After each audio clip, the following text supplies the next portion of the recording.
Arestado ng NBI ang isang college professor na nireklamo ng kanyang estudyante ng sexual harassment.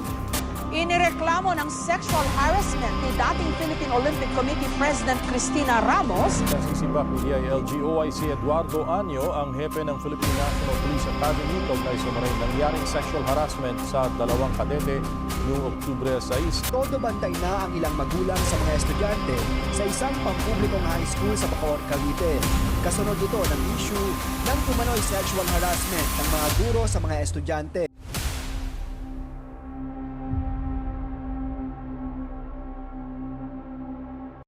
Nakasuot ako ng maiksing short. Ligtas ba ako sa jeep? Tandaan mo kung nasan kang bansa.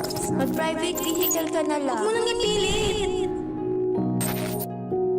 Nakasuot ako ng maikling dress. Problema ba yun? Come on, wala ka sa ibang bansa. Palit-palit ka nga! Huwag ka na nagsusot ng ganyan.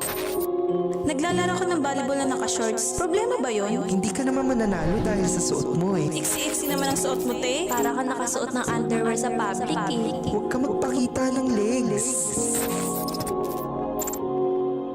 Sanay ako magsuot ng crop top. Ano pong mali dun? Hindi magandang tignan.